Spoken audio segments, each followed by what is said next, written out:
Hello everyone, good morning. आज हम इस वीडियो में उत्तराखंड इतिहास की जो हमारी क्लास स्टार्ट हमने की है उसकी दूसरी वीडियो है, सेकंड सेशन है।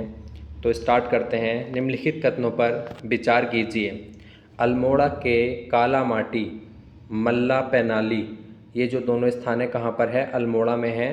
काला माटी में मल्ला पैनाली से क्या प्राप्त हुआ है? प्रागैतिहासिक काल के शैलचित्र। बिल्कुल सही है। नैनीताल के खुटानी नाला से यशोधर मटवाल ने पाषाण कालीन उपकरणों की खोज की है। तो खुटानी नाला कहाँ पे है? यह है नैनीताल में। यहाँ से पाषाण कालीन उपकरण की खोज हुई है और किसने की है? वो की है यशोधर मटवाल ने।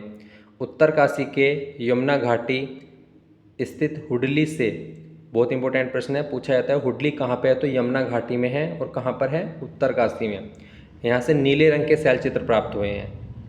अगला ऑप्शन है, यह है मेहरू उड्यार है। मेहरू उड्यार कहाँ पे है? रामगंगा घाटी। ये भी इंपॉर्टेंट है, कहाँ पे आती पड़ती है मेहरू उड्यार? रामगंगा घाटी। और वर्तमान में इसके जो शैल चित्र हैं वो मिट चुके हैं। तो इसके चारों ऑप्शन जो हमारे सही हैं, 1 2 3 4 ऑप्शन बिल्कुल सही हैं। अगला प्रश्न है, लाखू गुफा के संबंध में निम्नलिखित कथनों पर विचार कीजिए। लाखू गुफा जो है उसकी खोज 1968 कब हुई? 1968 में। किसने की? डॉक्टर MP जोशी ने। है कहाँ पर ये? अल्मोड़ा के बाड़ी छीना के निकट दलबैंड जो है वहाँ पर है ये, और सुयाल नदी के तट पर है। पूछा जाता है कई बार किस नदी के तट पर है, तो सुयाल नदी के तट पर है। और लाखू गुफा के शैल चित्रों में केवल लाल और काले रंग का प्रयोग हुआ है, ये गलत है। लाल, काले और के साथ जो है सफ़ेद रंग का भी इसमें प्रयोग हुआ है, तो ये वाला कथन गलत हो गया। यहाँ पे क्या मिला है? यहाँ पे नागफनी के आकार का एक भव्य शिलाश्रय प्राप्त हुआ है, ये बिल्कुल सही है। तो 1 2 4 हमारे सही हैं। ऑप्शन नंबर बी जो है इसमें सही है। अगला प्रश्न है, लाखू गुफा से ही संबंधित है। लाखू गुफा से मानव एवं पशुओं के रंगीन शैल चित्र प्राप्त हुए हैं, बिल्कुल सही है। लाखू उड्यार के शैल चित्रों का मुख्य विषय सामूहिक नृत्य है, जो भी एग्जाम में आया भी था, बिल्कुल सही है। 1982 में यशवंत सिंह खटोच ने यहाँ 7 मानव आकृतियों की खोज की। कब की? 1982 में। तो बिल्कुल सही है, तीनों कथन सही हैं। यशवंत सिंह खटोच के अनुसार लाखू गुफा जो है त्रिखंडीय संरचना में बनी है, ये गलत है। ये जो गुफा है वो द्विखंडीय संरचना में बनी है। तो इसके पहले, दूसरा, तीसरा ऑप्शन हमारा सही है, ये ऑप्शन सही है। नेक्स्ट प्रश्न है हमारा, ग्वारख्या गुफा, जिसे उड्यार भी कहते हैं, गुफा को उड्यार भी कहते हैं, संबंध में निम्नलिखित कथनों पर विचार करें। ग्वारख्या गुफा को जो पुरातत्व की दृष्टि में लाने का श्रेय, मतलब खोज किसने की थी ग्वारख्या गुफा की? तो वो की थी राकेश भट्ट ने।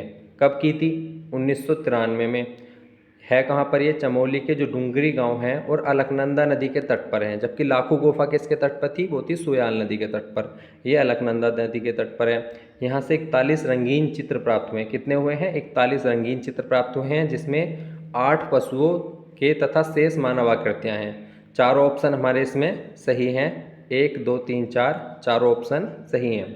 अगला प्रश्न है, ग्वारख्या गुफा के शैल चित्रों के संबंध में निम्नलिखित कथनों पर विचार करें। जो ग्वारख्या गुफा का मुख्य विषय है, चित्रों का जो मुख्य विषय है वो है पशुओं को हांका देकर भगाना अथवा घेरना, बिल्कुल सही है। मानव आकृतियों को त्रिशूल के आकार में अंकित किया गया है, ये भी सही है, त्रिशूल के आकार में है। यहाँ के सभी चित्र जो हैं केवल लाल रंग के बने हैं, गलत है, केवल लाल रंग के नहीं बने हैं, और भी इसमें जो कलर हैं सिर्फ लाल रंग का नहीं है। तो हमारा ये वाला स्टेटमेंट गलत हो जाएगा, 1 और 2 हमारे सही हो जाएंगे। अगला प्रश्न है, किमनी गांव के संबंध में निम्नलिखित कथनों पर विचार करें। तो किमनी गांव की जो खोज है वो 1998 में डॉक्टर MP जोशी ने ही की थी। डॉक्टर MP जोशी ने जो है किमनी गांव की खोज कब की थी? 1998 में। यह चमोली में धराली के निकट पिंडर नदी घाटी में है। तो ये आपको याद रखना है, मेहरुलियार रामगंगा घाटी, और लाखू गुफा सोयाल नदी के तट पे, ग्वारख्या गुफा अलकनंदा नदी के तट पे, और जो किमनी गांव है वो है पिंडर नदी घाटी में, चमोली के धराली के पास। यहाँ हल्के सफ़ेद रंग से चित्रित हथियार व पशुओं के शैल चित्र जो है हमें प्राप्त हुए हैं। तो इसमें तीनों ऑप्शन हमारे सही हैं, 1 2 3। नेक्स्ट प्रश्न की ओर बढ़ते हैं। मलारी गांव के संबंध में निम्नलिखित तथ्यों पर विचार करें। जो मलारी गांव हैं यहाँ से 5.2 किलो का सोने का मुखावरण प्राप्त हुआ है नरकंकाल का, बिल्कुल सही है। यहाँ से प्राप्त मिट्टी के बर्तन जो है वो पाकिस्तान की स्वात घाटी के शिल्प के समान माने गए हैं, बिल्कुल गए सही है। मलारी से काले एवं धूसर रंग के मृदभांड तथा हत्थे युक्त कुतुब पर मोनाल का चित्र प्राप्त हुआ है। कितना इंपॉर्टेंट है, जो मलारी से काले एवं धूसर रंग के मृदभांड प्राप्त हुए हैं उनके जो हत्थे युक्त कुतुब थे उस पर मोनाल का चित्र प्राप्त हुआ है। और उस मोनाल के चित्र को अध्ययन के लिए कहाँ पर भेजा गया, आगरा। तो चारों ऑप्शन हमारे इसमें सही हैं, चारों ऑप्शन हमारे इसमें सही हैं। अगला प्रश्न है हमारा, मलारी गांव के समाधानों के संबंध में निम्नलिखित कथनों पर विचार कीजिए। तो शिव प्रसाद डबराल ने 1956 ईस्वी में नीति घाटी के मलारी गांव से मंडलाकार समाधानों की खोज की थी, बिल्कुल सही है। राहुल सांकृत्यायन ने इन्हें खस जाति के समाधान बताया, बिल्कुल सही है। समाधान पहाड़ी काट कर बनाए गए थे तथा शवों को वहां पर घुटने मोड़कर औंधे मुंह लिटाया गया था। तो इसमें हमारा जो है तीनों ऑप्शन सही हो गए। उत्तराखंड का सर्वाधिक प्राचीन ताम्र फलक मलारी के समाधान से प्राप्त हुआ है। ताम्र फलक प्राप्त नहीं हुआ, ये जो है लोहा फलक हमें प्राप्त हुआ है। उत्तराखंड का सर्वाधिक प्राचीन लोह फलक यहाँ से प्राप्त हुआ है, ना कि ताम्र फलक। तो ये जो है 1, 2, 3 हमारा सही है, यहाँ से हमें लोह फलक प्राप्त हुआ है। अगला प्रश्न है, अल्मोड़ा के समाधानों के संबंध में निम्नलिखित कथनों पर विचार कीजिए।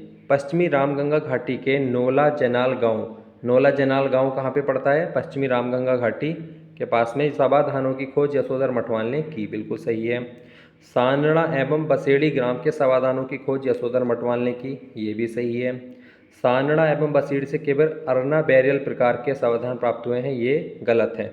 यहाँ से सिर्फ अरना बैरियल नहीं बल्कि सिस्ट और अरना बैरियल दोनों प्रकार के समाधान प्राप्त हुए थे।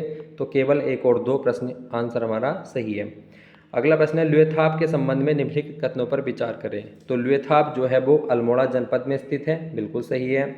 यहाँ लाल रंग से चित्रित 3 शैलाश्रय प्राप्त हुए हैं, बिल्कुल सही है। लुएथाप का जो अर्थ होता है वो रक्त चित्र होता है, बिल्कुल सही है। शैलात्र से मानव को शिकार करते तथा हाथ में हाथ डालकर नृत्य करते दर्शाया गया है।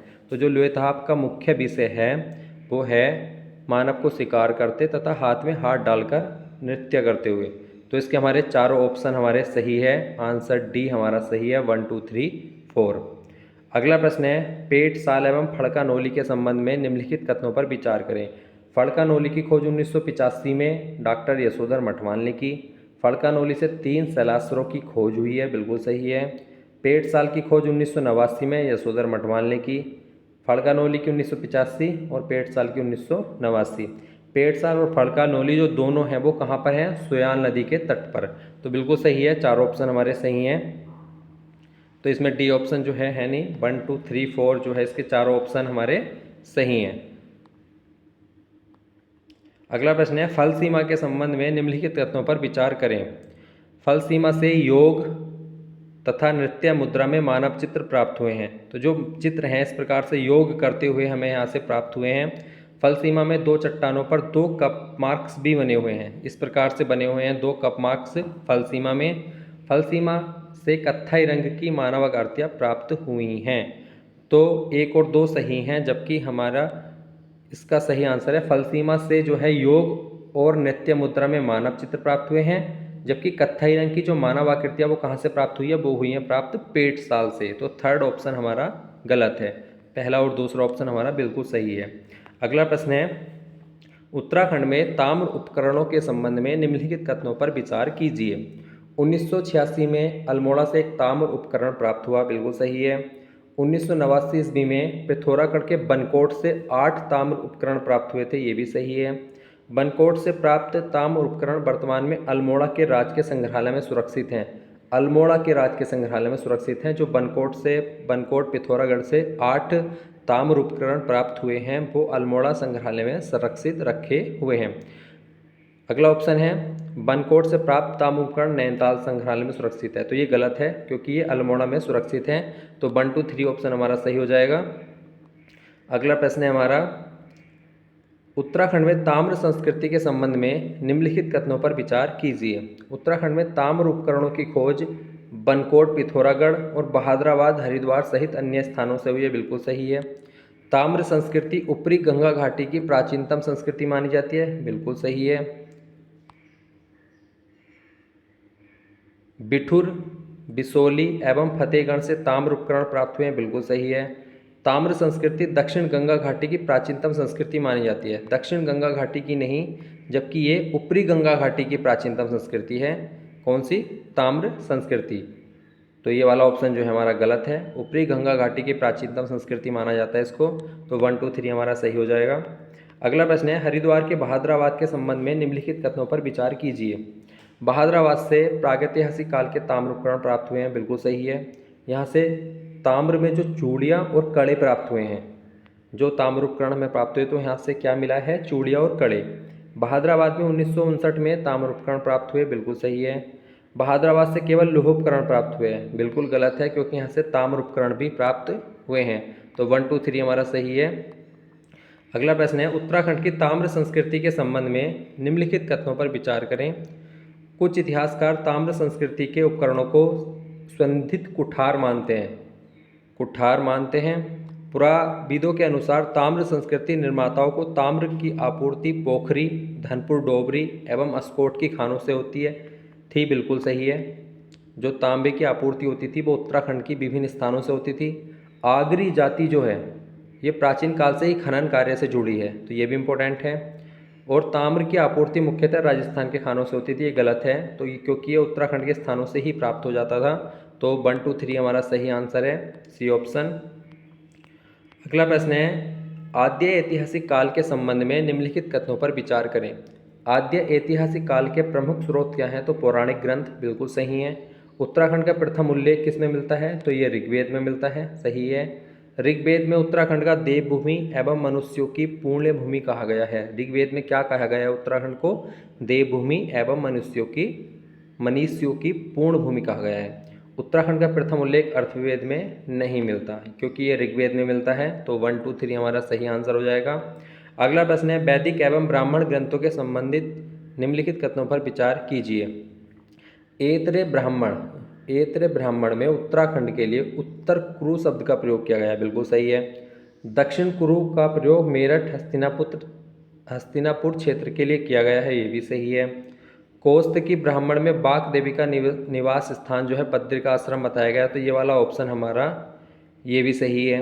ऐत्र ब्राह्मण में बद्रिकाश्रम को बाक देवी का निवास स्थान बताया गया, तो ये वाला ऑप्शन हमारा गलत है, क्योंकि ऐत्र ब्राह्मण में नहीं बताया गया, कौस्तकी ब्राह्मण में बताया गया है कि बाक देवी का जो निवास स्थान है वो कहाँ पे है? बद्रिकाश्रम। तो हमारा सी ऑप्शन सही है। स्कंद पुराण से संबंधित कथन है हमारे पास। स्कंद पुराण में 5 हिमालयी खंडों का वर्णन मिलता है। इसमें नेपाल, केदारखंड, मानसखंड, कश्मीर और जालंधर शामिल हैं। माया क्षेत्र से हिमालय तक के क्षेत्र को केदारखंड कहा गया है और नंदा देवी पर्वत से कालगिरी तक के क्षेत्र को मानसखंड कहा गया है। तो चारों ऑप्शन हमारे सही हैं। स्कंद पुराण जो है उसमें 5 क्षेत्रों का उल्लेख मिलता है, जिसमें केदारखंड और मानसखंड ये 2 क्षेत्र हमारे उत्तराखंड में पड़ते हैं। अब अगला प्रश्न देखते हैं, स्कंद पुराण के संबंध में निम्नलिखित कथनों पर विचार कीजिए। तो केदारखंड गढ़वाल क्षेत्र का प्रतिनिधित्व करता है, तो केदारखंड किसे कहा गया है? गढ़वाल क्षेत्र को। मानसखंड कुमाऊं क्षेत्र का प्रतिनिधित्व करता है, बिल्कुल सही है, ये हो गया। माया क्षेत्र एवं गंगा द्वार, माया क्षेत्र और गंगा द्वार किसे कहा गया है? तो हरिद्वार को जो है माया क्षेत्र गंगा द्वार कहा गया है। स्कंद पुराण में केदारखंड को कुमाऊं, गलत है। मानसखंड को गढ़वाल, गलत है, उल्टा कहा गया है। केदारखंड को गढ़वाल और मानसखंड को कुमाऊं कहा गया है। तो 1 2 3 ऑप्शन हमारा सही है, बाकी 4th ऑप्शन हमारा गलत है। 21 क्वेश्चन देख लेते हैं। उत्तराखंड के प्राचीन नामों के संबंध में निम्नलिखित कथनों पर विचार कीजिए। पुराणों में केदारखंड और मानसखंड के संयुक्त क्षेत्र को क्या कहा गया है? ब्रह्मपुर। पुराणों में केदारखंड और जो मानसखंड है, जो स्कंद पुराण के जो 2 स्थान है हमारे उत्तराखंड में पड़ते हैं, केदारखंड और मानसखंड, इसके संयुक्त क्षेत्र को क्या कहा गया है? तो इसको ब्रह्मपुर कहा गया। इसे खसदेश, इलावर्त और उत्तरखंड भी कहा गया, बिल्कुल सही है। बौद्ध साहित्य की पाली भाषा में उत्तराखंड के लिए हिमबंत शब्द का प्रयोग हुआ है, तो ये सही है। जबकि पाली साहित्य में उत्तराखंड के लिए आर्यभट्ट शब्द का प्रयोग ये गलत है, क्योंकि हिमबंत शब्द का प्रयोग हुआ है उत्तराखंड के लिए। तो 1 2 3 हमारा सही हो गया, सी ऑप्शन। अगला प्रश्न है वैदिक एवं रामायण काल के संबंध में निम्नलिखित कथनों पर विचार कीजिए। ऋग्वेद में आर्यों की 5 जातियाँ कौन कौन सी थी? पुरु, त्रित्सु, अनु, यदु एवं त्रित्सु। ये 5 जातियाँ जो हैं में विभाजित था। वैदिक काल में उत्तराखंड में त्रित्सु जन का शासन था। किसका शासन था? त्रित्सु जन का शासन था।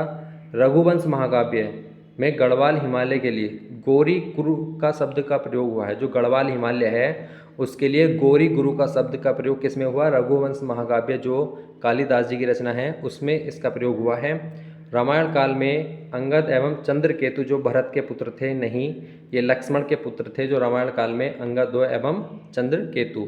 तो 1 2 3 हमारा सही है। अगला प्रश्न है गढ़वाल क्षेत्र के संबंध में निम्नलिखित कथनों पर विचार करें। तो गढ़वाल क्षेत्र का जो प्राचीन नाम बद्रिकाश्रम, तपोभूमि, केदारखंड बिल्कुल सही है। केदारखंड में गढ़वाल की लंबाई 50 योजन एवं चौड़ाई 30 योजन बताई गई है, बिल्कुल सही है। केदारखंड और मानसखंड की सीमा का जो विभाजन है वो बाधाड़ क्षेत्र अथवा नंदा देवी पर्वत करता है, बहुत इंपॉर्टेंट है ये। केदारखंड का विस्तार गंगा द्वार से हिमालय तथा टोंस जो तमसा नदी को भी टोंस कहा जाता है, बोधांचल नंदा देवी तक माना गया है, तो बिल्कुल सही है। चारों ऑप्शन हमारे इसमें सही हैं। अगला प्रश्न है गढ़वाल नाम की उत्पत्ति के संबंधित निम्नलिखित कथनों पर विचार कीजिए। राजा अजयपाल जो थे, पवार वंश के 37वें राजा थे अजयपाल, इन्होंने 52 गढ़ों को जीता था, इसलिए इसे गढ़वाल कहा जाता है, बिल्कुल सही है।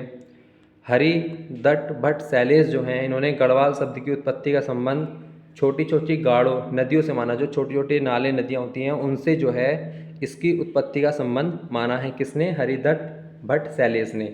हरिदत्त भट्ट शैलेश ने गढ़वाल शब्द की उत्पत्ति का संबंध 52 गढ़ों से माना, तो ये गलत है। जबकि अजयपाल ने 52 गढ़ों को जीता था और हरिदत्त भट्ट शैलेश ने जो है गढ़वाल की उत्पत्ति का जो संबंध किससे बताया था? छोटी छोटी जो नदियाँ होती हैं उनकी उत्पत्ति से जो है इसका संबंध बताया था। तो हमारा 1 और 2 सही है, थर्ड ऑप्शन हमारा गलत है, 1 और 2 सही हो जाएगा। अगला प्रश्न है 25 ऋग्वेद वैदिक परंपरा के संबंध में निम्नलिखित कथनों पर विचार कीजिए। तो ऋग्वेद के अनुसार असुर राजा संबर के 100 गढ़ों को इंद्र व सुदास ने नष्ट किया, सही है। ऋग्वेद के अनुसार प्रलय के बाद माणा गांव में सप्त ऋषियों ने अपने प्राणों की रक्षा की, ये भी सही है। ऋग्वेद में उत्तराखंड क्षेत्र का नाम उसी नगर भी मिलता है, बिल्कुल सही है। ऋग्वेद के अनुसार असुर राजा संबर का राज्य कश्मीर में भी था, तो ये गलत है। कश्मीर में जो है राजा संबर का राज्य नहीं था, ये उत्तराखंड में था। तो ये 3 ऑप्शन हमारे सही हैं, 4th ऑप्शन हमारा गलत है। तो ये हमारे जो हैं उत्तराखंड के इतिहास के 25 प्रश्न थे। अगर आपको अच्छे लगे तो कमेंट बॉक्स में ज़रूर बताएं और इस सीरीज़ को हम कंटिन्यू रखेंगे। और हमारे टेलीग्राम पर एक जो है पेड कोर्स चल रहा है, स्टार्ट हो गया है, तो उससे जुड़ने के लिए भी आप टेलीग्राम को ज्वाइन कर सकते हैं, जिसका लिंक आपको डिस्क्रिप्शन या कमेंट बॉक्स में मिल जाएगा। धन्यवाद।